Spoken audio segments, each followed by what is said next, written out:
Hiya. Right, let's talk about NEAT. That is NEAT. What does it stand for?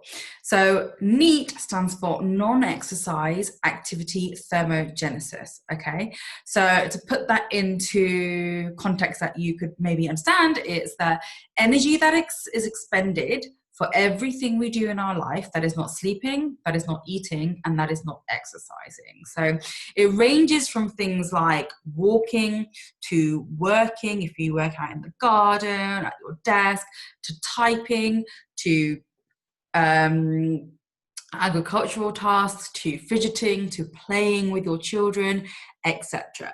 Whereas EAT, not eating, but EAT is exercise activity thermogenesis. And that just relates to the bit of exercise that you do. Okay, so have you ever heard anyone say the following? I just look at food and I gain weight. Okay, so it's something I've heard a lot of times before. And in fact, I've probably said it as well. Many people think that the reason they are not losing weight is because their metabolism is slow. Okay, and they've got some kind of endocrine problem, which actually makes weight loss harder. But actually, a lot of people who say my metabolism's just slow and that's why I can't lose the weight, they don't actually have a metabolism problem, they have a movement problem. The problem is they are not moving and they have a lack of energy expended throughout their day, okay? So basically, NEAT is any activity that you're doing outside of exercise, outside of eating, and outside of sleeping. So it can also include cooking, okay? So let's give you an example. So BMR, basal metabolic rate, or your resting rate, is the energy that's required by your body without any activity, okay? So you're lying motionless in bed all day, okay? So actually, most of your calories, 60% of your daily calorie expenditure, are basically done by your organs themselves. Your heartbeat, your muscles contracting, your eyes, your brain, your breathing. 60% of your daily energy is taken up by your body just being your body without you moving, okay? On top of that, 10 to 15% of your calories is taken up by actually eating food, so the thermic effect of food, so digestion of food. The rest of your energy comes from two things: NEAT and EAT. So most people, the actual EAT element only comes from, so the exercise element only comes from about 5% of activity. The rest of that activity and what is going to burn the fats is actually increasing your non-exercise thermogenesis, okay? Your exercise activity thermogenesis. I can't even say it. That can account to around 15% of all your energy expended, okay? And 50% in people who are really active because they're burning through the roof, So for example, we'll put this into perspective of a woman. So say a woman has a BMR, so a basal metabolic rate, where they're just laying around all day of 1,000 calories, okay? Now, she'll burn around 150 calories just digesting the food that she eats each day, okay? And then she'll also burn, say, another 150 to 500 calories a day, depending on if she's non-exercise, so depending on her activity levels, basically. So if she's been walking around, shopping, cleaning, or she's been spending the day sitting at her computer all day. Okay, so obviously the less you move, the less you burn. Say, for example, that person didn't engage in any exercise activity during the day. She's going to be on the low end of things. Okay, so imagine she's only burnt 1,300 calories that day. So if she's on a higher end, she could have burned 1,650 a day. Okay, so the more you move, the more you burn. So NEAT is actually the main source of fat loss. Yes, your exercise, when you do it, you'll burn 300, 400, 500 calories, depending on how much you do. but the majority of your fat loss is going to come from your NEAT. So I'm not sure if you may have heard that there is a hashtag going around on social media, NEAT up 24/7. Now that is all about moving.